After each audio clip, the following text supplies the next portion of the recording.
You're listening to Choose FI Radio. The blueprint for financial independence lives here.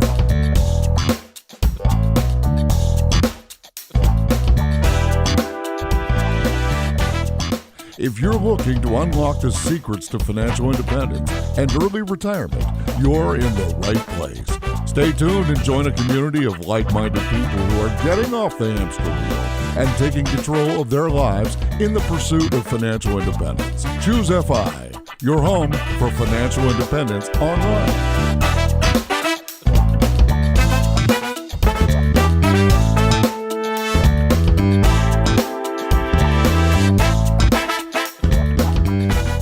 All right, guys. Well, today we're very excited to get a chance to tackle this episode. We've been promising that we were going to bring on a true expert to help us tackle this idea of implementing a drawdown strategy. And this is one of those advanced techniques that you have to cover the basics before you can get to this. You don't just start with drawdown strategy. You talk about investing strategy. You talk about risk tolerance. You talk about what is your ultimate goal? Where are you heading? Where do you want to end up? But once you've covered the baselines, including things like sequence of returns, now you're ready to start talking about how do you implement your drawdown strategy. And in our minds, there was no one better to help us tackle this somewhat complicated topic than Fritz from Retirement Manifesto. Yeah, this is an episode I've been looking forward to for a while. I frankly know just about nothing on the optimal drawdown strategy or even the different options. So for me, this is going to be a learning experience for sure. And like you said, Fritz is the perfect person to speak to. So yeah, this should be a really great episode for not only learning ourselves, but for the audience. So yeah, it's good stuff.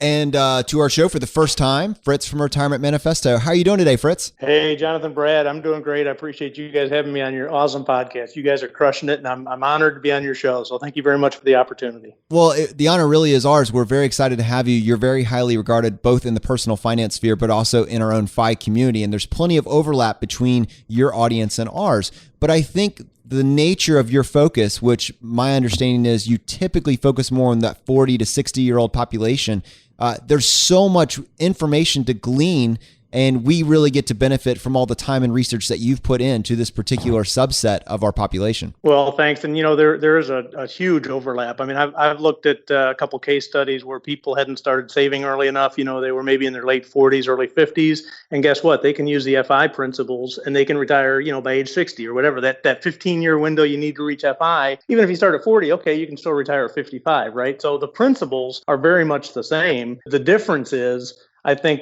as you said, my audience tends to be a little bit older, and I spend more time thinking about what's life about post-retirement. I focus as much on the post-retirement life as I do on getting yourself to the retirement stage. So that's a little bit of the difference, but a huge overlap, I agree. So there's a lot of parallels. And Fritz, when you said I focus on what life is about post-retirement, are you talking, just to explain to the audience, like, is your blog generally about the nuts and bolts of the numbers, or do you delve into what life actually looks like post-retirement?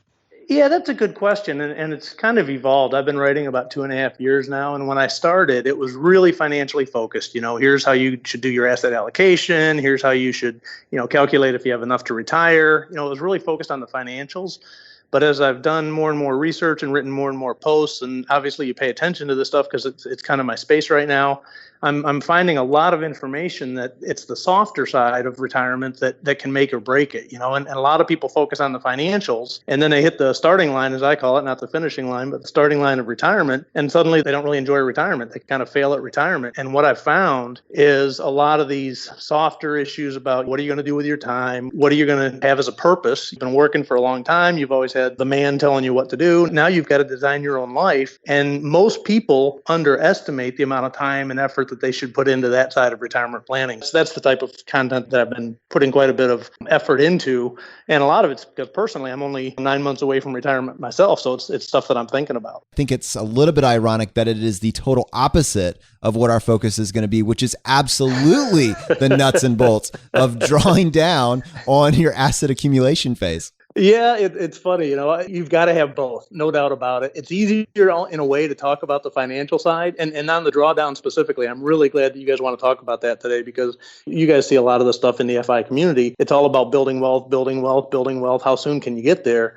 Well, we put all this effort into the accumulation phase, but there's surprisingly little content on the decumulation phase, and it's equally important, arguably more so, because if you mess it up, you run out of money, and what are you going to do? So it really is a good topic that I think's been undercovered, and I think it's an awesome topic for your audience. I love that you're having that somewhat light bulb moment with us here, because I noticed that on your blog, even though you've been writing for the last several years, it wasn't until very recently that you actually took the time to apply all these tools that you've been building and developing and actually apply it towards developing your own drawdown strategy. Yeah, that's right. And, I kind of had ideas in my head, and I kind of knew what we were going to do, but there's something about putting it into words and having to create a flow and have it make sense and have logic to it. And it really helped me to kind of cement this thing down. And as a matter of fact, what we did is I thought the concept was so underreported that we actually started a blogging chain, and there's 25 bloggers who have written their own drawdown strategies, and we're all linked together. So anybody that has an interest can just click into my article,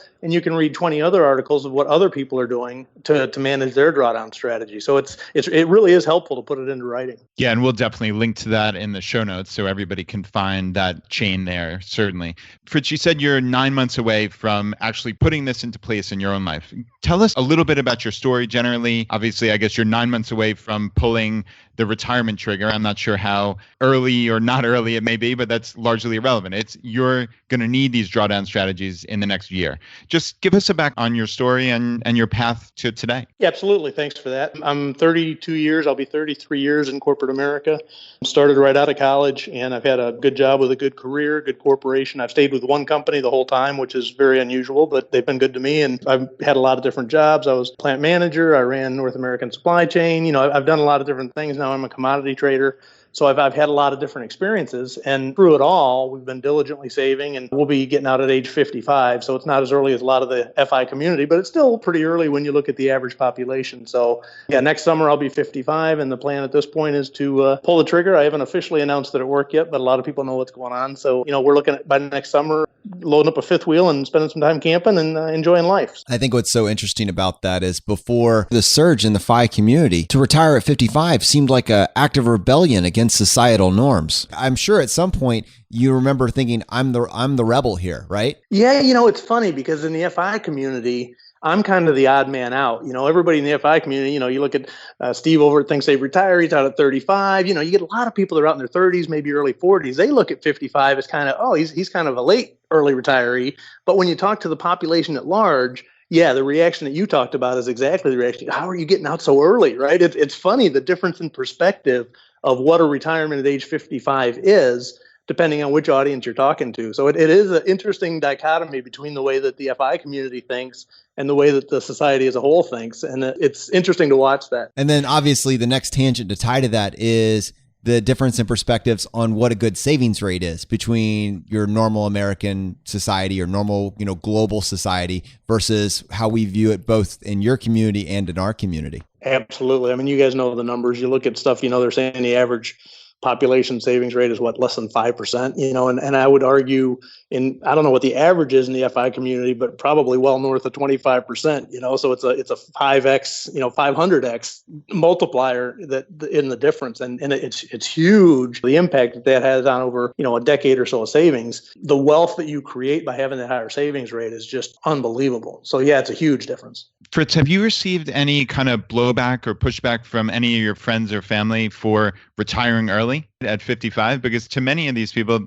that does seem radical. Has that occurred in your life? Or do people know that you're a saver and you have all your ducks in a row? Yeah, I really haven't gotten much blowback. I've got quite a few friends that have retired in their mid-50s. My family's been very supportive of it. They're excited for us and happy for us. And, my wife's family's the same way. So nobody's, they may have some thoughts internally, but they don't voice them to us. And they appear any interactions we've had with friends, family, both sides, all around, it's been nothing but supportive. So it's been really encouraging for us. Yeah, that's great. That's certainly great. And I guess my question, this might be kind of an abstract question, but had you found the FI community, let's say 20 years ago, do you think that you would have retired before 55 based on your current savings rate or your savings rate over your career, et cetera? Like, do you look back and say, I could have done X, Y, and Z different, or would this have been your path almost regardless? Yeah, that's a good question. I mean, we've always been diligent savers, and we started right out of the chute saving pretty aggressively. But at the same time, we've also wanted to balance that and enjoy today, right? So we've always taken nice vacations. My daughter's 22 now, but when she was at home with us, fortunately, I get a lot of frequent flyer miles, so we'd always take big vacations. We've been all over the world together,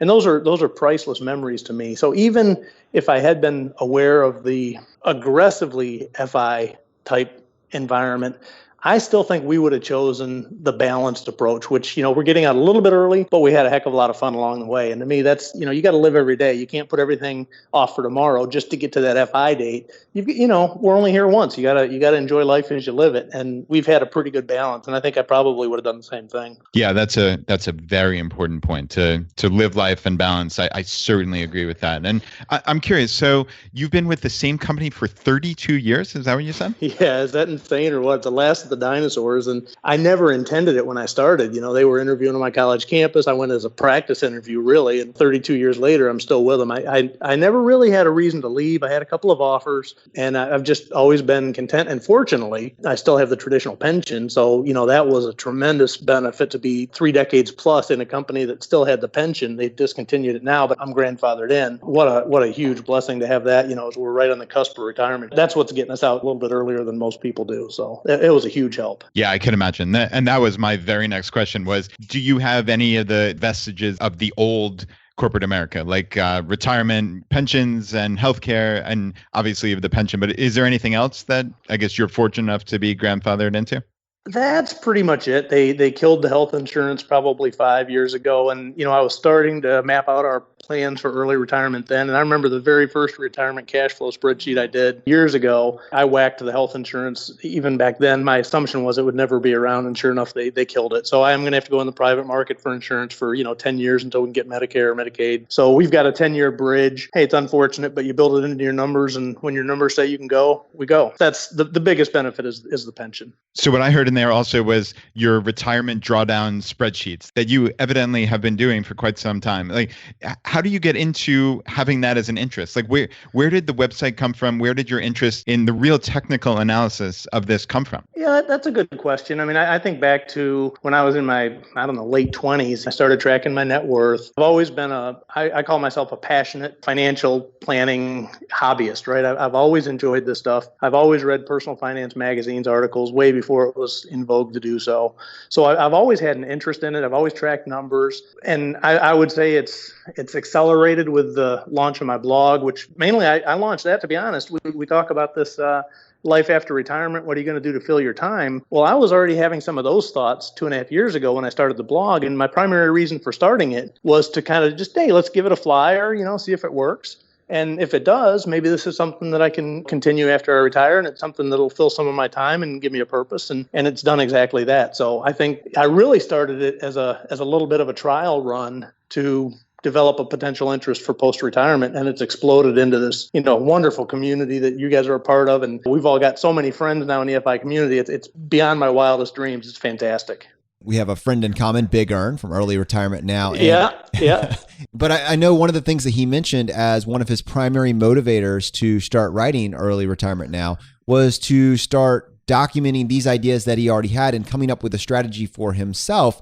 And instead of just thinking about it, there's something to be said for the value of committing your thoughts to paper, not only for your own consumption, but for the public consumption as well. It allows you to refine your ideas and forces you to think about them critically. Absolutely. And he's a mathematician wizard. That guy, I can't even come close to even understanding his spreadsheets, let alone creating them. He's really, really good. And he's right in that writing a blog, I write one article a week. So as you go through life, you're always looking for things that you could potentially develop into an idea for a blog. So, I've got 50 drafts that are just ideas, right? And what it does is it forces you to prioritize the areas that you want to address. And it really does help develop and formalize your personal plan at the same time helping others. My byline is helping people achieve a great retirement, because I think the steps that a lot of people in the community are taking can benefit people that aren't necessarily in the community, and the blog's the perfect way to reach them. So there's just win-win-win all the way around in this thing. But definitely putting it down in written word forces you to really get serious and solidify your plans, and a lot of people benefit from that.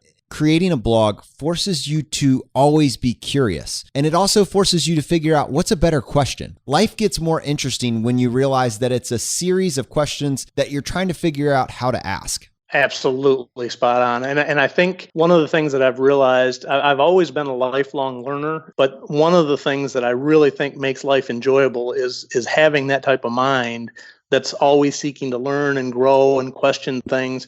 And the blogging or even podcasting community is a perfect venue to kind of fertilize that type of mind, and it's a good asset to have. And for those that don't naturally have that attribute, really spend some time and try to develop it. The fact that they're listening to your podcast, most of your audience probably have that attribute. But if you don't, really try to stir up that curiosity, and it makes life more fun. It adds a lot of spice to life. So Fritz, let's go ahead and hop right into the main topic for today's conversation, which is this concept of a drawdown strategy. And I think maybe before we really dive into the specifics of your strategy, we should just talk generally about why it's important to have one and what to consider when developing your own personal drawdown strategy. Yeah, that's the right place to start. Just conceptually, if you think about it, you've spent 20, 30 years, whatever it is, building this pile of resources.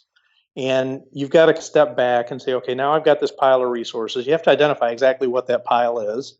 And then within that pile, there's certain logic for sequences that you want to pull income out of that investment portfolio. So you need to sequence what are you going to pull out when and why, and how do you structure your asset allocation to minimize your risk of having a terrible bear market and suddenly your portfolio is cut in half, but you still have to draw money out of it. Sequence of return risk, it's called. There's just some basic elements that you have to be strategic on how you pull this money out to make sure that it lasts the rest of your lifetime. And that's really what it's all about. And I would imagine that one of the things about this is some people may end up having very simple strategies because they only have one or two buckets that they're pulling from. Other people are going to have extraordinarily complex situations that they're going to be trying to extract themselves from. Maybe they were a little bit more adventurous in their pre-fi days and they got into a bunch of complicated investment strategies. Maybe they were in some high fee funds. Maybe they were spread all over the map because they have 401ks left with several different providers in their past and they never rolled it over. And so depending on where you are in this life when you decide to start tackling your drawdown strategy and whether or not you've begun the process of simplification first, this concept can have wildly varying degrees of complexity. Exactly. And I think within that, yes, you're right. The complex portfolios are more difficult. And as much as you're able, and I understand people have different 401ks, they've got different stuff, that you got to deal with what you've got to deal with. But where possible, simplifying your portfolio in the last 5 years or so that you're working definitely makes your drawdown strategy simpler. And actually, as I get into some of the early phases of drawdown, I didn't put this in my article, but the other part I'm thinking about is where I've got these kind of one-off accounts where you got 50 grand over there doing something and, these little pieces around. My plan is to kind of pull those out early and continue to simplify as I move through the drawdown. So I think J.L. Collins says it best, right? The simple path to wealth. There's something to that. You don't have to make it any more complicated than you have to make it. But at the same time, you got to deal with what you've got. So there's a balance there. Now, I almost want to take that to the next step, which is simplify your life just in general. Don't necessarily wait to the last 5 years, but certainly within the last 5 years, you need to be considering how can I take all of this randomness and structure it? And if some of those vehicles aren't adding value or if they're adding extra complexity, maybe I consider burning through those first. Correct. And I'll tell you another tool that worked really well for me. As part of the drawdown strategy, there's a bucket strategy. I've got some separate posts on that, but I'm using a 3-bucket strategy. So bucket 1 is, the next 3 to 5 years, got to be liquid. You don't want it to get hit with a stock market downturn. The middle bucket is kind of intermediate, 5 to 10 years. You want some growth, but still fairly conservative. And then 10 years out is stocks, right? Or equities. So what I've done, which really helped me clarify where all the different holdings kind of fit, is on my net worth statement, I just linked every single line, every single investment that we have into one of those buckets. So whenever I update the net worth, boom, my buckets are updated. And you can see, here's what I'm considering my holdings in bucket 1. And as you go through the drawdown strategy, as you have to refill those buckets, it helps you identify, well, there's something in bucket 2. Hey, it's doing pretty well right now. I'm going to go ahead and sell a year's worth of living expenses out of that bucket and move it into cash in bucket 1. So you have to have spreadsheets. You have to have, a structure, but linking them all together into these buckets really helps kind of visualize how the flow is going to happen as you get into retirement. Fortunately, we can replace a lot of the spreadsheet math that you had to do back in the day with tools that a lot of us use, like Personal Capital these days. And there are ways to just rename some of those groupings of those accounts, and you could consolidate everything into one of those three strategies. And instead of figuring out what am I going to do with this specific fund, you just say, what am I going to do with this group? What's my strategy for this group? And it's less emotional because you're thinking of it in terms of general timelines. That's right. And I'll tell you, mentioned Personal Capital. I'm a big fan. We talked about complex portfolios. Even if you have a complex portfolio, with the tools that are out there today, Personal Capital specifically, but others like it, it can simplify a complex portfolio, right? Boom, here's your asset allocation. And I like your concept of trying to build an automated bucket strategy within Personal Capital. I've not thought of that, but I'm sure that's a viable approach. Here we go. Choose FI making its contribution to the blockchain on a crowdsourced show. And since I did go ahead and bring that up, guys, let me go ahead and bring up a quick pitch here. If you have not yet set up a Personal Capital account, it's an app that you can download on your smartphone or tablet. But you can set up the account online. Just go to choosefi.com/P as in Paul, C as in cat. Great software, totally free. No reason not to do it today. That is an affiliate link, and you'll be supporting the show. So, Fritz, I'm actually curious about the 5 years leading up to retirement that you mentioned a couple of minutes ago. So you talked about simplifying, and I love that. I'm totally on board. But presumably, people who have been saving for many years, and especially in taxable accounts, they have unrealized gains that if they sold different items, there would be taxable consequences. And also people are in presumably their highest earning years as well. So they'd be in a fairly significant marginal tax bracket. So I could be making a wrong assumption here when you're talking about simplifying, but like when I hear that, I hear, okay, take your individual stock that you've been dabbling in and sell them and buy VTSAX or whatever index fund or bond fund that you choose. But of course, there's a taxable event there. So again, I don't want to make an assumption, but talk me through what that simplification strategy looks like for someone and what they need to think about as far as taxable issues, different accounts, everything that you personally would consider. You're absolutely spot on. And I really do avoid the tax hit. If there's a taxable event and big capital gains on something, okay, it's simple enough, right? You don't simplify at all costs. You simplify within what makes sense. Now, what I have done is if I've got a position that's got a material loss, I'll go ahead and sell that. Part of the simplification, right? It was a bad buy and it's just kind of drifting out there and we never want to sell the losers. We'll go ahead and sell the loser, do the tax harvesting and use that as an opportunity to sell something that's gained. And between the two, you just knocked off two outliers that you can then move into the more simplified strategy. So you can kind of, I would say, rifle shot it instead of hit it with a shotgun. You've got to be selective on how you do it, but just being aware of that principle of trying to simplify things. And I think it goes far beyond finances. One of the things we've done, which has worked out extremely well for us, we downsized out of our big city house. We moved up to our retirement cabin in the mountains. We got rid of 30 years worth of stuff in 24 hours on Craigslist. That's a separate post in itself. But we downsized, we simplified our lifestyle, we got into our retirement town before we actually retired. All those lifestyle simplification concepts apply as well as they do on the financial side. You are preaching to the choir here, man. That is my perfect life, is really getting rid of all the junk, all the stuff that fills up my house. So yeah, I mean, that definitely resonated with me. I wanted to really point out something that you said a minute ago about using the rifle shot as opposed to the shotgun. So, and I want to make sure that the audience really hears this, is picking out the losers. So you're selling something and then you have that loss, and then you can offset it to essentially create a net neutral tax issue, right? So you're selling a gain, you're selling one that had gains, you're selling one that had losses, you're picking them out very specifically. And then that's a net neutral issue for your tax return. So I love that. That is really important. I hope people take that away. Yeah, it helps to offset the gains with the losses. Obviously, you don't always have losses and you don't want to have losses, but let's be honest, you're going to have some positions in your portfolio that haven't done very well. So instead of making the excuse to continue to hold them like I have for years in some cases, go ahead and bite the bullet, take the loss and use it to offset the gain. It just makes sense. So that's kind of the strategy. And I think the other thing that fits into that is you've got to think about the tax issue on a broader question. A lot of people jump in and they do all the pre-tax savings through their employer automatically pulled. Well, if you have too much in pre-tax, man, when you get into retirement, number one, you can't access it till you're 59 and a half. So make sure you have enough after tax to bridge yourself to when you get your retirement monies. But you've also got a huge risk with the required minimum distributions, right? So what you should look at, and I'll just explain briefly what we're doing. And this is all about drawdown strategy. It's in the strategy. We're intentionally delaying my pension for 2 years after I retire to force my income down to zero. And we're going to take those 2 zero income years and we're going to do massive Roth conversions right up to the tax hurdle rate, right? We'll pull as much out of the before tax as we can to get us right up to that next tax hurdle rate, and we'll convert it all to a Roth. So we're intentionally eliminating my income to allow us to do this, and we'll live off our investments to get through that period because the tax savings are so huge to get that stuff out when you're at the lowest possible tax rate that you can set up for yourself. And I know nothing about the mega backdoor Roth. I've read Mad Scientist article 3 times. It literally doesn't make sense to me after hours of looking at it. So if you have a simpler way of distilling that, this would be the first time I'd be introduced on the show. It'd be really cool. I've done a mega backdoor Roth for each of the last 3 years, and I'm a huge fan. So I can talk about that for a whole podcast if you want. Yeah, I mean, that'd be great. I know you have this 2-year window of time where you're not going to be drawing W-2 income. You're going to be living off of your savings, and that's going to open up some unique opportunities for you to really capitalize on some of the advanced FI strategies that we've talked about. I would love to get your take on how you're going to approach this, both from a Roth conversion perspective, but also talk to us a little bit about that mega backdoor Roth, because we really haven't touched on that in this show to this point.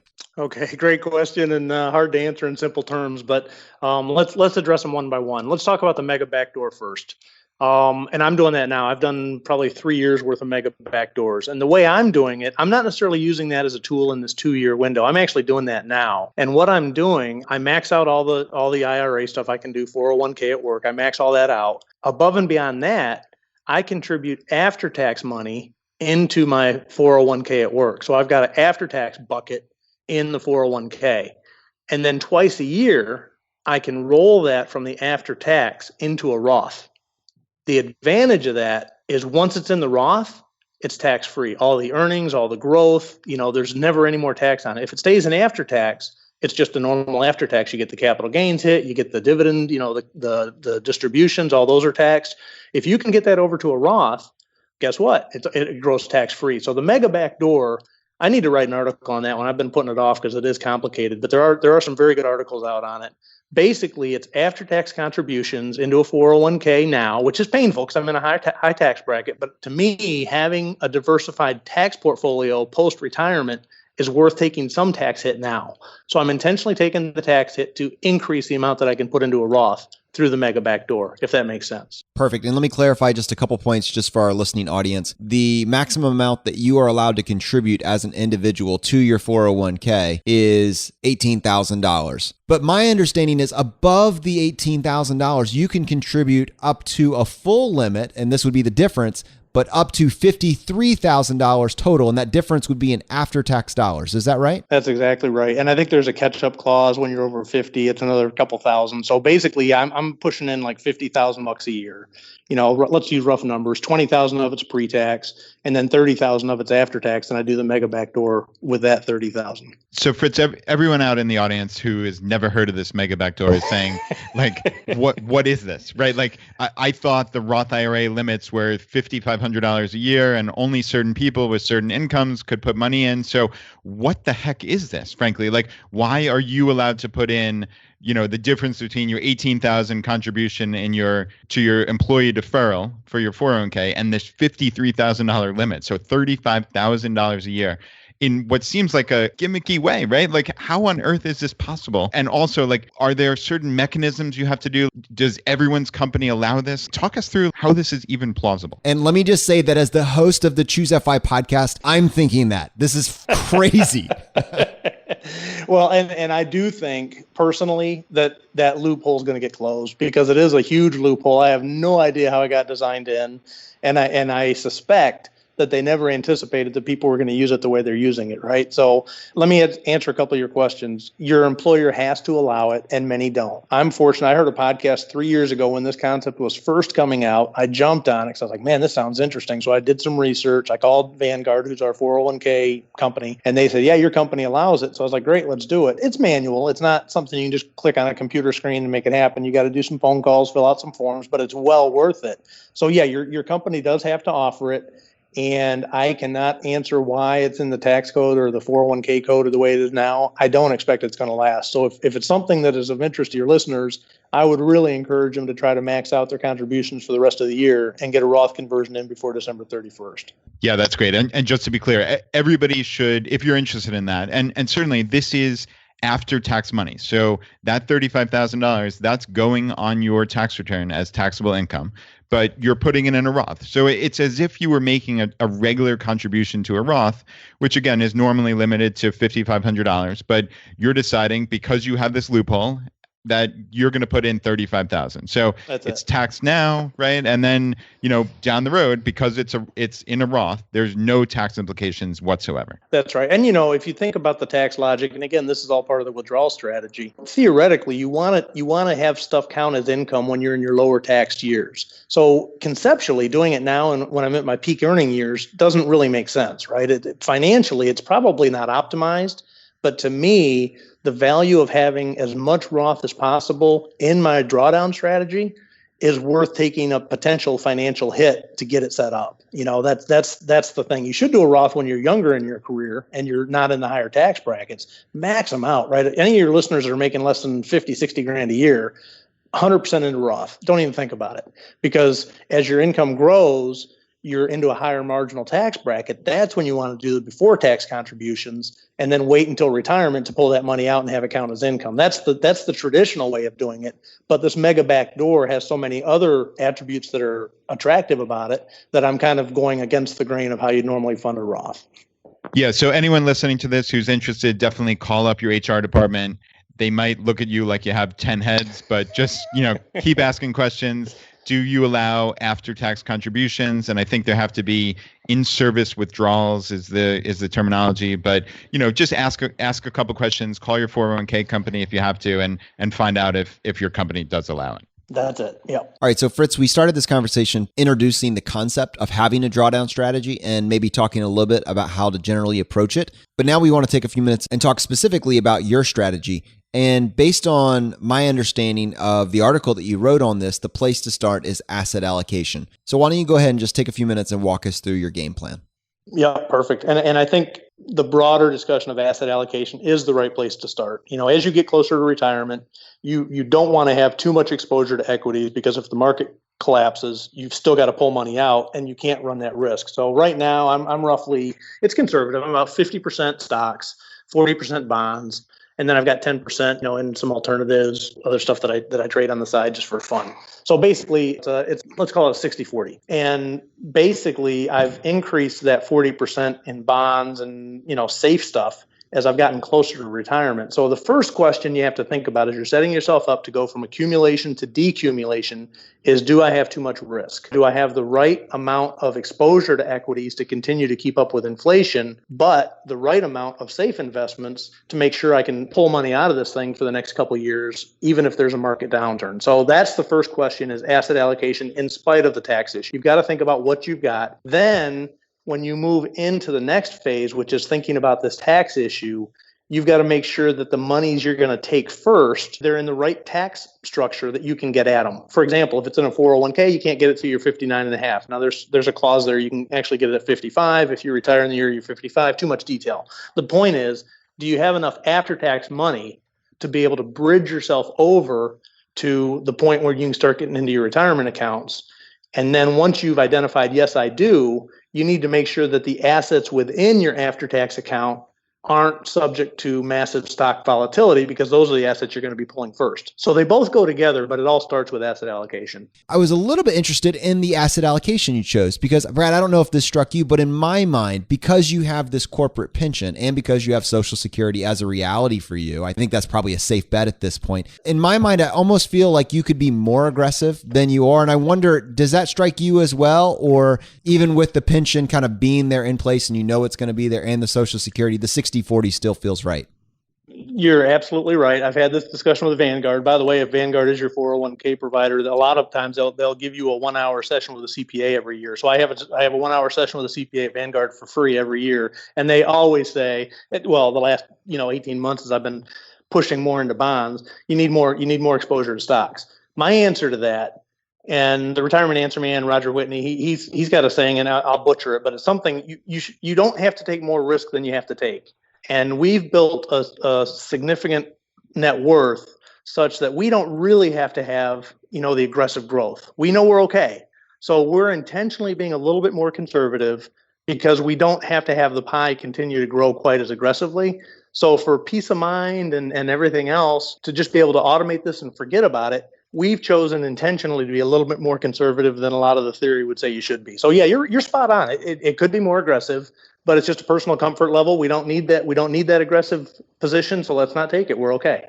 That is the balance. We talk to people about the idea of don't take more risk than you need to, but also don't be more conservative than you need to. And then I love J.L. Collins' approach to this. You need to pick an asset allocation that allows you to sleep at night. And I love that you've made enough right decisions along the way that you can afford to be more conservative because you have enough. And no matter what happens, hang on, I don't know where that last line is going to go. You got to keep that in the podcast. That's a classic line. That's great. Sometimes he leaves outtakes in. So yeah, who knows? All right, let me try to collect myself. I think what I was going for is, that is peace of mind. Unfortunately, that's not the problem that most of the world faces. They're just trying to get some margin, any margin. They haven't made any right financial decisions. They've made all the wrong choices, and they have no interest in fixing those choices because, frankly, no one has shared with them the idea that there is another way to tackle this journey. But in our community, where we see hundreds and thousands of people pursuing this ultra-optimized path, you can get to the point in time where you don't really need to worry about money anymore relatively quickly. And at that point, I think it's really cool that with you, we get to talk about this idea of when is enough enough? And at what point are you not asking how aggressive do I need to be, but rather how conservative can I afford to be? And I got to say, that's a pretty good place to find yourself. It is. And I think another way to look at it, you talked about Big Earn earlier. His safe withdrawal rate series is mind blowing, right? It's 15 articles. I mean, it's a doctoral thesis. It's just phenomenal. But just step back for a second. A nice way to measure that is what's your withdrawal rate going to be? If your withdrawal rate is going to be 3% or less, guess what? You don't need to take a lot of risk. You got a bunch of money. You can cover your spending. You're fine. If your withdrawal rate is calculating where it's got to be like, hey, 4 to 5%. Guess what? You better keep a lot of equities going. You better hold off retirement a little bit. You better build that pile. And that withdrawal rate is kind of a nice little thermometer for how sufficient are your savings to cover your living requirements. And the lower that withdrawal rate, in my mind, it kind of correlates to what we're doing in terms of asset allocation, right? We're going to be below 3% withdrawal rate, and we're 60-40. Okay, that kind of fits the way I look at it. So Fritz, I don't think in today's episode we're going to go into too much depth on your pension, but I do think it's very interesting to note that you made the intentional choice to delay drawing down on your pension, and I would love to hear your thoughts on that. I think the broader question, and it applies to everybody, it's exactly the same as Social Security. Right? If you delay Social Security, everybody knows, or maybe not, but it's common known thought. If you delay it, it grows 8% a year, right? So delay till you're 70 if you can pull enough cash out of your investments to get you to 70, and it's 8% higher per year. It's the exact same thing with my pension. Every year I delay it, it compounds 6%. So my thought is right now, there's not a lot of investments out there that you can have a guaranteed 6% rate of return. That's worth drawing down some of my investments to bridge myself for this 2-year gap. That's really the concept. Yeah, Fritz, nice pivot on that one. I love that. Well said. And it illustrates to me yet another topic that we really need to dive into on this show. And I think everything that you look at should be kind of opportunity cost. If you can delay Social Security and earn 8%, what's your opportunity cost? If you take Social Security early, are your investments going to earn 8%? Maybe. Maybe they'll earn 12, but maybe they won't. That 8% is a guaranteed lock. That's like a treasury bill, right? When you can get a guaranteed high return, look at the opportunity cost if you don't exercise that option. That's really the way you have to think about those decisions. Yeah, that's the best mental framework I've ever heard for that decision. I think that literally just changed the way I look at it. So thank you, Fritz. That's incredibly powerful. And I'm curious though, so you said this 2 years that you're deferring. Are you able to potentially defer it more than that? Or is 2 years the sweet spot? Well, the way our pension's set up is it optimizes at 35 years. So I'm intentionally just deferring it to that. You can defer it longer than that, but you don't get the 6%. So at that point, the opportunity cost is, hey, I'm only going to get 2%, 3%. You know what? I'll go ahead and just start the thing. I can make 2 or 3% with my money and just go ahead and take the pension. So it's that same logic that's making the decision. it's the opportunity cost of how much will that pension grow versus what I could do with the money if I don't exercise the pension. Now, the second piece of this is implementing your bucket strategy. And I know that it's very helpful to use actual numbers. Brad, did you want to try to set up a case study? All right, Fritz. So somebody is going to retire. Let's say they're 55, like you. They've been diligently saving, and they have money in a bunch of different buckets, as we call them, which they have a bunch in their 401k, maybe a traditional IRA, a Roth IRA, and also then just regular savings, right? Taxable investments, as we call them. So let's even just argue they have a significant amount of money in each. If they're retiring early, then presumably their net worth is $1 million plus. So a couple $100,000 in taxable investments and the rest spread across 401k and Roth, et cetera. Yep. So they're getting ready to retire. And like, this is what I want to hear about, the actual drawdown strategy. So they pull the retirement trigger. Their income is now zero. So they have a lot of taxable space to play with to potentially have taxable events, but ultimately pay $0 in tax. But what does this look like for them in the first couple of years, the intermediate term? Like, how would you counsel someone who's facing that situation, who's getting ready to retire? How would you counsel that they move forward? Yeah, that's a good question. And it really gets into the tactics of how you structure these buckets. And if you think about bucket one being cash you need to spend in the next 1 to, let's say, 3 years, you've got to have 3 years worth of spending. Clearly, that's got to be after tax, right? Because you're going to spend it. It's got to be liquid. It's going to be safe. It's going to be the Capital One stuff. So you structure bucket one with all after tax. And then what we've done, I mentioned where we've got our net worth statement and we've linked each one of the accounts into one of the buckets.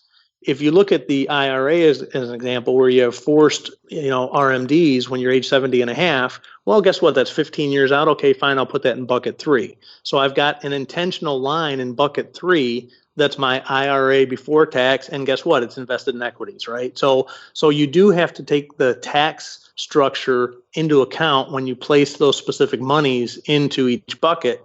And then as you go through time, and you're rolling stuff from bucket three to bucket two to bucket one, well, that might be where you take an IRA distribution, you pay the tax on it, and you've moved it into bucket two and you put it in bonds or someplace safe to kind of stage it for when you're ready to use it in bucket one. That's the way that we've set it up. So in bucket one, do you always have 3 to 5 years of liquid expenses, like on a rolling basis, essentially? Like you're constantly refilling it? Is that how you're mechanically doing this? Yes. And the only exception to that would be if you get into a bear market. Again, we've got a pretty healthy bond portfolio, so I'm hoping we can continue to kind of keep it at the 3-year level. But if you would get into a bear market, that's why you've got 3 years in that bucket one. The concept is you could theoretically pull that down to maybe 6 months. Just keep spending, and don't sell anything in the equity side until the equity markets have a chance to rebound.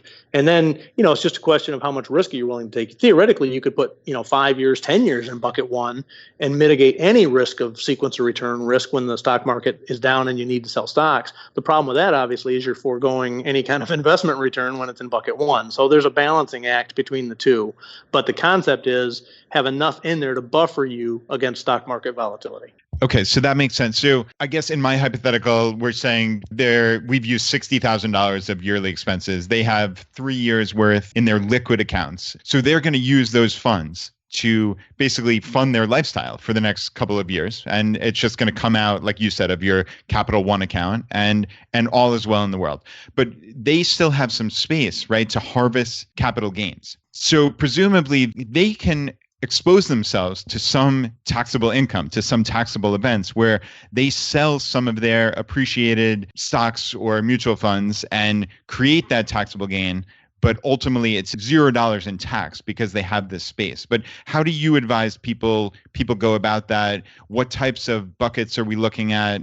And how does that work in your estimation? Yeah, no, that's a valid point. And it's not unlike what we're going to be doing in the first couple of years when I do these Roth conversions, right? We're intentionally creating a taxable event by selling our pre-tax IRA because we know we don't have any income. Well, you can continue that through life, right? As you look any given year, well, just look at how much more income can you generate or capital gains, and look at the tax brackets and continually to top off that tax bracket by generating a taxable event that keeps you just below that next tax hurdle. And that's something that it works, I think, in parallel with the buckets because you can choose at any given point in time what to sell and which buckets to refill. Well, fine, if you want to sell some before tax IRA stuff and the stock market's gone crazy. Well, fine, you sell $20,000, $30,000 of that. It creates a taxable event. It pushes you, you get $20,000 or $30,000 of income now, right? So you manage that. And guess what? You've just moved that from bucket 3, depending what you buy back with those after-tax monies now. You can either keep it in bucket 3 and just invest it all in stocks, or you can move it to a more conservative investment and start refilling the buckets that are upstream. So you can marry the two concepts, and you should, because that's how you minimize your tax over the course of your retirement. Or a third option is you could buy something different. Yeah, absolutely. And if you look at, I'm in international stocks have done great. So I'm going to sell at the peak. And what I'm most likely going to do is I'm going to look around for something that's been a laggard. Maybe it's, gold or something, right? So you can move it into any other asset allocation you want based on what the markets are doing. Or you may just decide I'm going to keep it in international stock because it's a long-term play and I'm comfortable that they'll be good over the course of my life. So yeah, absolutely. You can use that as a tool to adjust your asset allocation. The third piece to this general way of approaching it was how to figure out health insurance. And I'm just interested in how bleak it really is, because you're retiring at 55 and Medicare is going to kick in at 65. And it sounds like you're going for more of a fat fire retirement where it's going to be probably at a higher income level. You might not qualify for subsidies. What does healthcare look like in that gap where you're paying the full brunt without any subsidy help? Yeah, that of all the issues right now that we're dealing with, that's probably the one that I'm an optimistic guy. Things will sort out. At the end of the day, it's just money, right? But it is a big issue, and it's so uncertain right now that it's a huge question mark. And you're trying to lay out how much am I going to have to spend every year? Heck, I don't know. So I've done some research, and we're planning $24,000 a year, $2,000 a month just for our insurance coverage, and that's probably low, right? And our feeling is, as long as we've bucketed in enough cash to cover what we think is a reasonable expense, and the numbers still say we can retire, then fine, we'll retire and we'll figure it out. But it's a big issue. And what we're going to do, we're going to pay for the COBRA coverage through my employer for 18 months. The logic being, number one, the group rate is based on, from my understanding, kind of the average population in the employer's pool. So let's say the average age is 40. I'm paying the insurance rate that a 40-year-old would pay. Whereas if I go out and buy it on the private market, guess what? I got to pay what a 55-year-old's going to pay. So I'm going to take my COBRA, hoping that it's slightly lower rates. I'm not even going to shop it. I'm just going to go with COBRA. It's easy. It's done. And hopefully over that 18 months, the market's kind of sorted itself out. And, so I've got, a couple of years here. I'm really hoping it settles down, but it's a big issue. And what I've started doing, I'm going to write a post about this. I've started a spreadsheet, Google Docs, on every other blogger that I've seen that's written articles about what they're doing for health insurance in early retirement. And I'm keeping all those, and I'm kind of building my data right now on what the options are and what other people are deciding, and we'll make our decision based on that. Yeah, so depressing. Now, the other thing that's very interesting is this idea of setting up your paycheck, because your paycheck is going to be changing. You're no longer going to be getting W-2 income coming in on a biweekly or once a month basis. Instead, you are going to have to determine how to pay yourself from your savings. And I'm curious about your approach to that. This took me quite a bit of time to figure this out, and I'm pleased with the way it came out. What we've decided to do, we've opened a Capital One account. And we're going to put it, in Capital One, you can segregate your accounts into different buckets, right? So we're going to have a bucket for major repairs. And, look at major repairs. You got to replace a roof every 5 years, 10 years, whatever it is. You got to buy a car every 5 years, 10 years, whatever it is. Well, you can put all that together. And in our case, it's about $1,000 a month of those kind of one-off expenses that are going to happen over a decade. So guess what? We're going to have $12,000 or $36,000 sitting in one of those Capital One buckets that'll be available to kind of cover those one-off expenses. That's an important piece of it. The part that I'm really excited to implement is the other part of it then is we've got a Capital One bucket that we're going to start on January 1st with what we think our year's spending is going to be. And to make the math easy, let's say it's $5,000 a month. You do $60,000 a year. So what we're going to do is twice a month, we'll start out with $60,000. And then every other week or twice a month, we'll just transfer over that 2 weeks worth of spending from Capital One into our checking account. So we don't have to do anything. We just spend what's in our checking account, just like a paycheck. If there's money in there, you can spend it. And then the beauty of it, we don't have to track our spending. At the end of the year, as long as you only move money from Capital One into your checking account, you look at your starting balance, you look at your ending balance, boom, you got your annual spending. It's a really easy way to know how much you're spending without having to do much work. And it keeps you from overspending because you can only spend what's in your checking account. Now, if the roof goes out, okay, fine. That's why you have that $12,000 sitting over there. You funnel some of that over, and that you just track that balance beginning of year, end of year, and you know how much you spent on maintenance. So it's a pretty simple way, and I think it's going to work. Yeah, I like that mental appropriation of your cash. So I definitely get that on a conceptual level. We talked about opportunity cost before, though, Fritz. And to me, it strikes me that you're going to have maybe 1 to 3 years worth of these extraordinary expenses plus a year's worth of your normal yearly expenses just sitting there in an account making 1%. Like, yep. Was there any consideration as to doing that differently? To me, the trade-off of liquidity and safety was worth a little bit of a loss. Now, what I'm doing, that's like a year, maybe 18 months worth of cash is going to be sitting in the Capital One.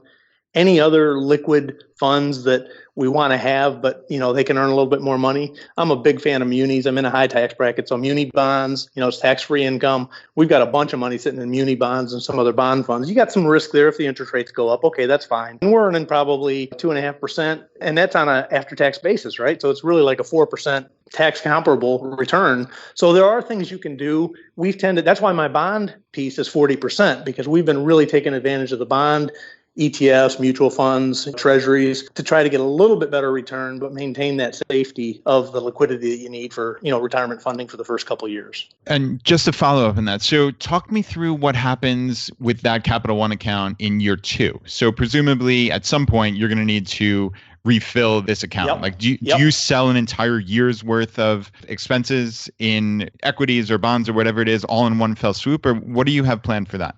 Okay, so that's the other piece of it that I didn't get into. Thanks for the question. As I mentioned, you can segregate your accounts in Capital One. So we've got the one that goes to maintenance, supply, maintenance issues. We've got the one that covers year 1 of spending. We've got another bucket that's like years 2 to 3 of spending, and that dollar amount will kind of float around. It doesn't. That's not as important as the year 1 of spending. Okay, this is how much I'm going to spend this year. But you have to have a place to put monies through the course of the year to start refilling that bucket 1, right? So we've done that in Capital One, segregated account.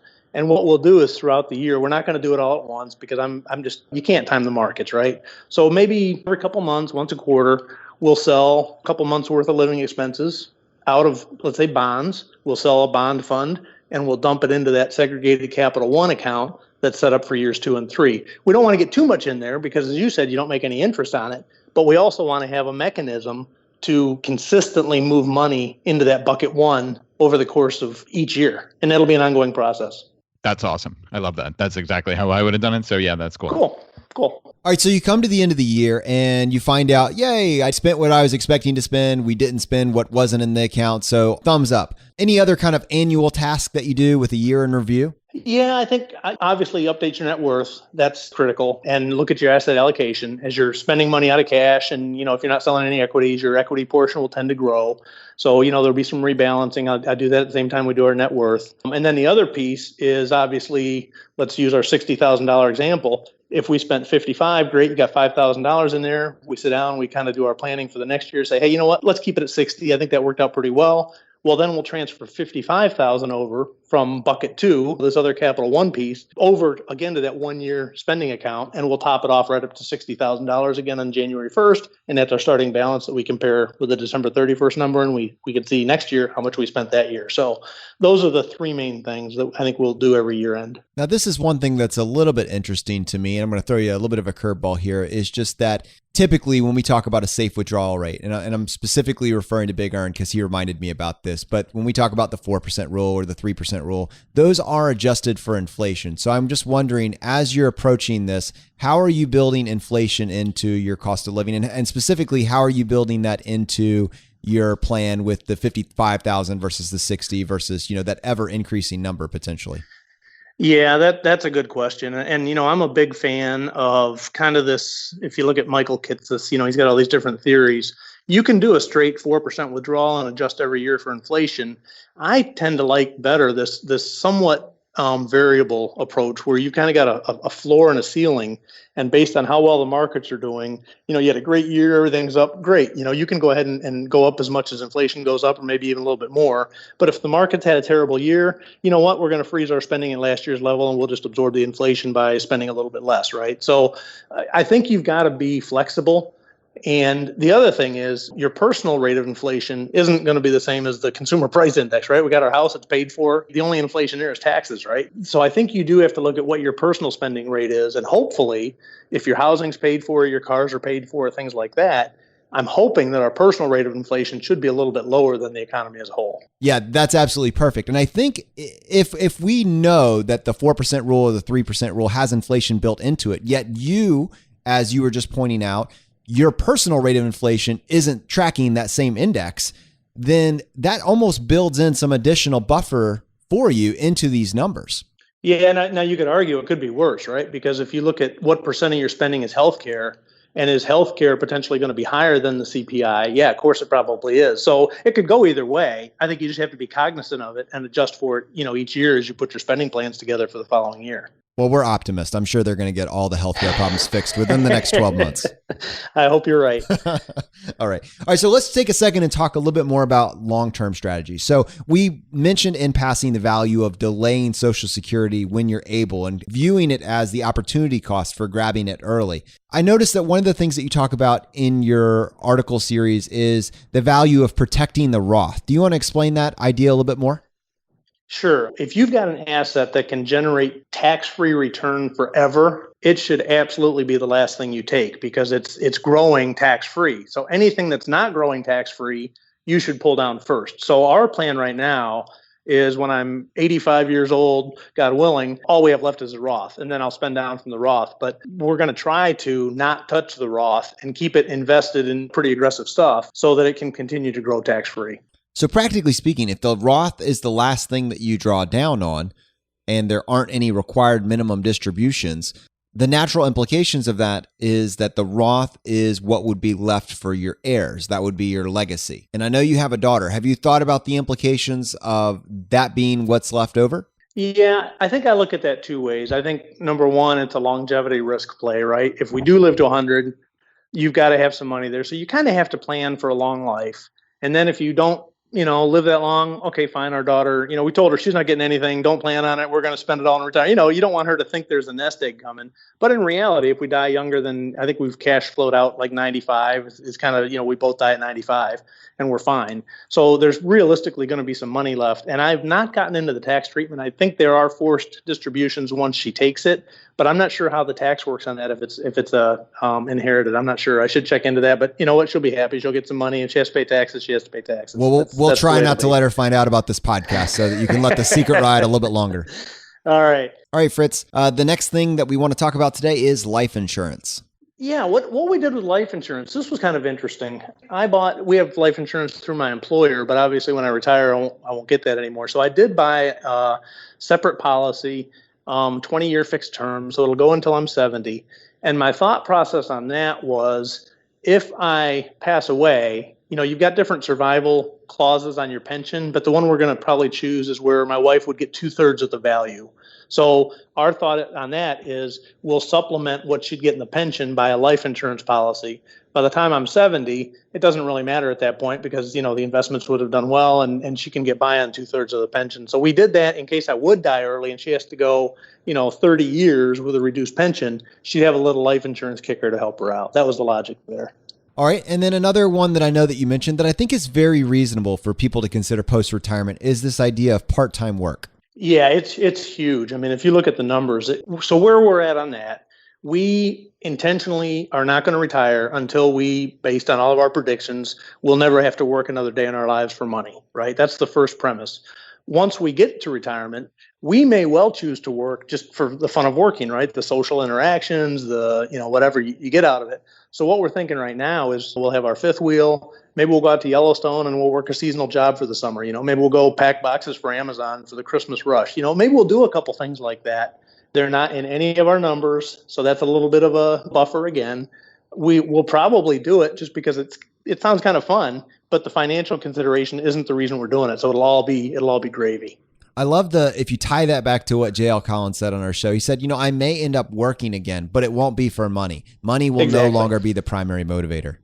Exactly. And think about that, right? If you can do something just because you want to do it and it's not driven by the need for the cash, how much more interesting would that job be, right? You're just doing it because you want to do it. And if you want to quit, you can quit. I mean, it adds so much freedom. That's what FI is all about, right? It's independence to do what you want to do and not be dependent on the dollar. So it changes a lot of things in life. Yeah, and that's just accumulating these different life experiences, right? And just to have the flexibility and the options to do that. Sure, some of them might make money, some of them might not. But like you said, like packing for the Amazon Christmas rush, like what a cool idea. Like something like that, who would ever think to do that just as like a fun adventure in retirement? But you did, right? And that might be something interesting.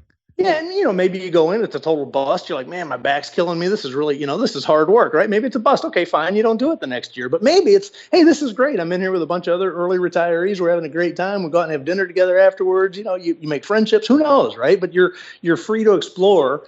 And that goes back to what we said earlier about having that mindset of curiosity and that mindset of always learning.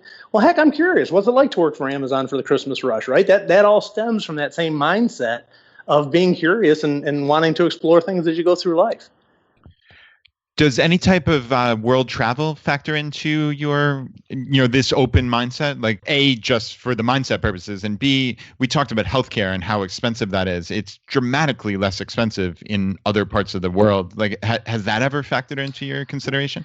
Well, I mean, I've traveled my whole life. I'm going to Bahrain in a couple of weeks, and I've traveled. I got tons of miles, so I'm million miler on Delta, so I got all kinds of frequent flyer miles. So we'll definitely have some international travel. We're looking at maybe doing some slow travel where maybe you go rent a house in New Zealand for a month, and you just kind of stay put and you do some little side trips. The problem is we got 4 dogs. We love our dogs. I remember one of you guys have a couple dogs too, so we're dog people, and those are important in our life. So it's going to hamper how much of that we can really do, but we'll definitely weave in some international trips here and there where possible. Maybe our daughter will take the dogs for a month and we'll do something like that.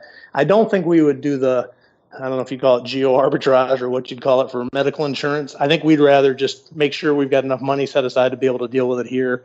I know it's cheaper, but that just makes me a little nervous, Fascinating. I'm the dog person, so my kind of people for sure. Okay, there you go. So Fritz, the last thing that we wanted to cover before we let you go was the topic of long-term care insurance. I've heard in the past that is a critical part of financial planning, especially when you're approaching your 60s. And I know that's on your radar. I know you just recently wrote an article on it, but it's pretty expensive, right? I mean, heck, Fritz, we heard you just a few minutes ago talking about how expensive just healthcare could be if you're in this place where you have a very high income and you're paying for it all out of pocket. I mean, you were budgeting $20,000 to $24,000. And then on top of that, from everything that I've seen, long-term care insurance could be equally as expensive. And I'm very curious, what did your research tell you about this, and what did you end up deciding to do about the problem of long-term care? Yeah, that's a big issue for everybody as well. I just wrote an article 2 weeks ago, so anybody can look it up on my site. But basically, where we came down on it is 5-10 years ago, it probably would have been worth doing. The rates were reasonable. Now, obviously, they were too low, and 90% of the insurers have left the market, so that tells you something. And the 10% that are left have absolutely jacked their rates.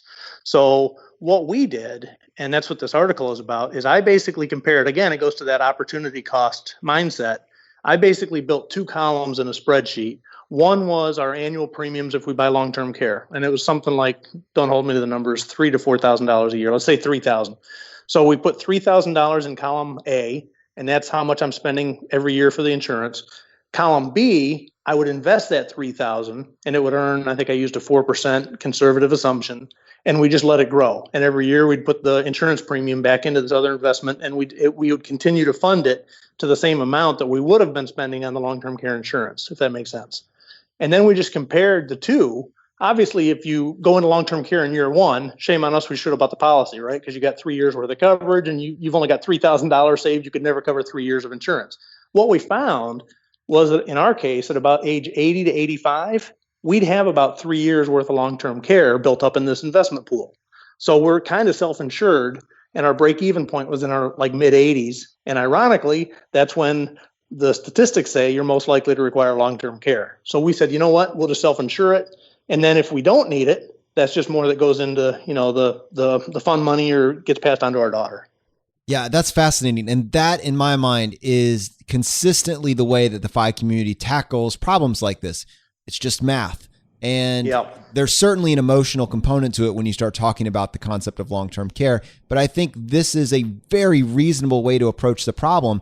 And I think there's 2 points that our audience should latch onto, and we're going to link to this article in the show notes. One is how to do that calculation, how to find that break-even point, and then also maybe go check out that study that you talked about by Elder Law that showed the statistics of where the average individual ended up needing those. I think that's useful information. And the second part of that is if you end up taking the choice that you're making, which is to self-insure, and you just set aside that premium, go get a quote, find out how much that premium is going to be, and then set that amount aside, continue to invest that aggressively for that period of time. If you end up needing the money, you'll have it based on the math that Fritz just did. But then if you don't need it, that's a significant extra lump sum that you have available. And you found that by the age of 90, you would have an extra $1.5 million.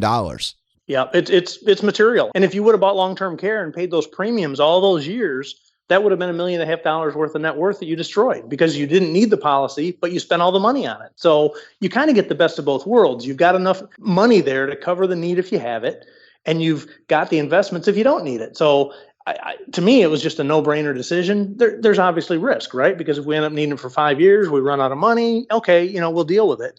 But there's no easy answer to the long-term care dilemma. And it's kind of like the health insurance. That's why people are worried about it, because it's an unknown, and it will be until you're 85 years old. All right, Fritz. Well, this has been amazing at every level. I think this was the perfect end cap to everything that we've been talking about, starting really back at the beginning with the Pillars of FI, and then going to J.L. Collins talking about the simple path to wealth, and then talking about the dark side with sequence of returns with Big Earn. But then once you get past all that, you have to talk about drawdown strategy, and you crushed it. So thank you so much for coming on the show. Hey, it was my honor, guys. I really enjoyed it, and I love your show, and I'm glad that we were able to put some content out there that hopefully can help people achieve a great retirement, right? That's what we're all about. So now, normally we would let you just go, but on this show, we're going to give you a chance to tackle the hot seat. Are you ready for this?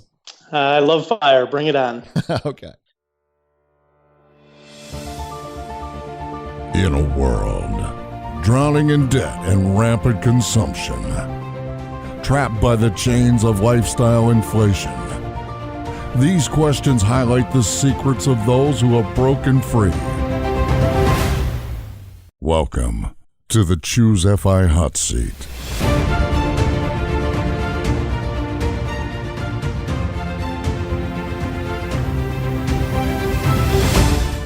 All right, Fritz, question number 1, your favorite blog that's not your own. Oh boy, that I tell you what, I read so many blogs. We talked about having that curious mind, and I've just there's so much good content out there. But if I had to pick just one, I've got to reach out to my friend the Groovies, because I don't think they've been picked by anybody. Freedom is Groovy is an awesome couple. They speak with a very unique voice. He writes and she writes, and they did this awesome geo arbitrage move from New York City down to the Carolinas. And they've retired early, and they're personal friends of mine. They were the first bloggers that I connected up with, and we've had a lot of phone calls. I'm talking with them tomorrow night, as a matter of fact. Definitely a great blog. You should check it out. I think I saw you guys talking trash on the side of the road recently. Hey, you pay attention. Yes, we actually did he does these trash talking videos, and they're hilarious. And he just goes off on these random rants, and I was able to be his first guest host on his trash talk. So yeah, that was fun. It was remarkably soothing. You weren't the one picking up that crap. That was nasty. All right. Follow-up question. What do you think we should talk to them about when we bring them on the show? I would say the geo arbitrage and kind of how they leverage that. That's a really good FI tool. A lot of people talk about it, but I don't know how many people have actually done it. They've done it successfully, and they retired early. So I think probably the use of geo arbitrage as an FI tool.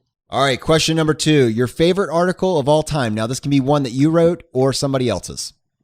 Yeah, I think if I think about to me, that's what is cornerstone content in the FI community. And to me, there's no comparison to J.L. Collins. I mean, he's such a legend, and his stock series is it's phenomenal. And maybe I would put in there now Big Earn and his 15-20 part withdrawal strategy. That's classic cornerstone content. So I would say the two of those are probably the best content that I've seen. All right, Fritz, question number 3, your favorite life hack. Yeah, I think in our case, we talked about it a bit during the podcast, but we downsized. We sold our big city house, we bought our mountain cabin, and we didn't get into this, but we actually did it a second time. And as we speak, our first cabin, we have an offer on it. We're supposed to close in October, and that appreciated quite a bit. So we sold it as appreciated, and we bought a lower price cabin just as nice, but had some features we liked. So we've kind of done two of these downsizing to generate liquidity out of your home equity to use for retirement. So downsizing to free up money for fire. All right, question number 4, your biggest financial mistake. Yeah, this is we've all got our stories, I guess. I'll tell you what comes to mind for me is I got a little bit of inheritance from my grandmother. Not a lot, but it was kind of the first time I really had free money that I could just speculate with, right? So I opened up my TD Ameritrade account. I was all excited. This was right during the tech boom in the late 90s. And there was a company that I was using at work, and actually some of the people from my company left and went to work for this company. And everybody's like, these guys are going to the moon. They're great. So I threw a bunch of money into their stock, and it absolutely cratered during the tech collapse. Fortunately, it was early enough in my career. I didn't have that much money in there. But still, from a percent loss, I think I lost 98% of the investment in 18 months. It was absolutely brutal. Good lesson learned. Manage your position sizes, diversify, and understand what you're investing in before you invest in it. That was a painful lesson, but it's a good one. I'm glad I learned it when I did. I felt like he was going to finish that sentence with Enron. I don't know. WorldCom, Enron. Yep. I was like, here it comes. Here it comes. All right. Question number 5, the advice you would give to your younger self. Yeah, this is time. My daughter's 22, so I look at her and I think of my life at that stage. I actually wrote an article to her, the first 6 steps to financial wealth. And if I think about probably the first step that I mentioned to her was realizing the value of time and how powerful that compounding is. When I first started in the working place, I think I was contributing like 6% to my 401k. Don't give up the employer match, right? But I didn't really know what I was doing. And I probably dribbled around 6 to 7 to 8% for the first 5 years of my career. Now I'm saving, close to 50%. I wish back then I would have been saving 15, 20% earlier. Now I'm fine. We're getting out early, but compound that over 30 years. And we probably could have gotten out a couple of years ago just on that one move and that one move alone. So start early and start big. And that's what I'm telling my daughter. Yeah, that is wonderful, wonderful advice. And yeah, I have young daughters now, and I'm trying to come up with a plan for how to introduce this to them when it's a little more appropriate. So yeah, I'm going to check out that article for sure. Oh, very. And I'll tell you, it's challenging, right? Because we're passionate about this. Obviously, you guys do a podcast, I do a blog. Our kids tend not to be, right? They're more like society as a whole. So it's hard to find ways to introduce them to it without them just saying, oh yeah, this is Dad talking about that finance stuff again. You've got to find a creative way to make it real to them. And it's a challenge, and it's been a challenge since she was 5 years old. It's a challenge when she's 22. It's raising kids it's a challenge, but it's rewarding as all heck, and it's great. But just be realistic in your expectations. They don't care about this stuff as much as you wish they did. Yeah, I like that. Be realistic. I will definitely remember that. So, all right, we have one last bonus question for you. What's the favorite purchase that you've made on Amazon.com in the last year? Well, this was actually on B&H photo thing, and a buddy of mine gave me a heads up and said, "Man, this thing just came on sale. It's a great deal." It was a bunch of money for the FI community. It cost me about $500, but I am so ecstatic about it. I finally bought a drone, and I bought it because I want to develop the photography and video and all that into retirement. So this is positioning myself to develop an artistic side in retirement, and I love my new drone. It's a blast to fly around, and I haven't crashed it, and it's the best thing I've ever bought. It's fantastic. So get yourself a drone. They're a lot of fun. Techies unite.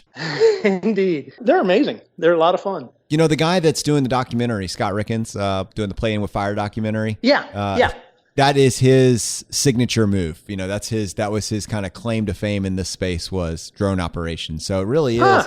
It really is a whole new industry for people that know how to do photography and camera, and they can merge that skill set with drone piloting. I don't know exactly. And then you think about our space, FI and social media. Well, then you set up a YouTube channel and you can do some really cool editing, and now you're traveling around in retirement. Well, guess what? You do a drone shot of Yellowstone National Park and you edit it all together, and you do some still shots. I mean, it feeds so well into what we do anyway. It's really a great hobby. So I'm excited about it. All right, Fritz, thank you so much for coming on the podcast and sharing your time today. This information, this is like the perfect end cap to everything that we've been talking about up to this point. And I know this really doesn't even touch all the content that you've been creating over the last several years. So I'm sure our audience, many of them were already familiar with you, but I'm sure there's a pretty large segment of people that this is the first time they're hearing about Retirement Manifesto.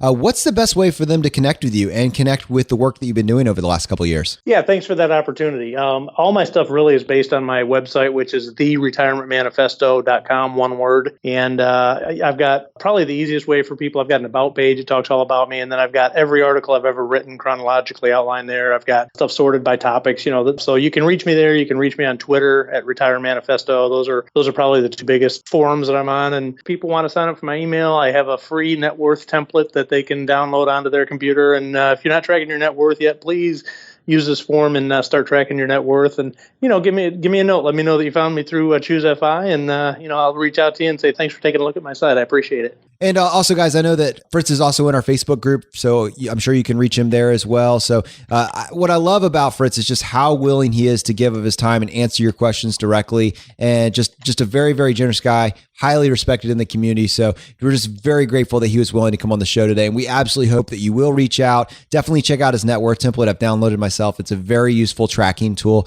So definitely reach out to him. Let him know that you got value from the show today. And thank you for being a part of the Choose FI community. If you want to support us, here are 4 easy ways. 1, leave us an iTunes review. If you want to do that, just go to choosefi.com/iTunes. 2, use our page to sign up for travel credit cards. If you want to travel the world with miles and points instead of your hard-earned dollars, then just go to choosefi.com/cards and get started today. 3, if you're working on the milestones of FI, set up a personal capital account to track your progress and use our affiliate link. It's completely free, and just go to choosefi.com/PC. P as in Paul, C as in cat. And 4, and most importantly, find your friends, coworkers, and family members who might be open to this message and tell them about the podcast. Have them start with episode 38, The Why of FI, and right behind that, have them go listen to episode 21, The Pillars of FI. It is a fantastic starting place. All right, my friends, the fire is spreading. We'll see you next time as we continue to go down the road less traveled. You've been listening to Choose FI Radio Podcast, where we help middle-class America build wealth, one life hack at a time.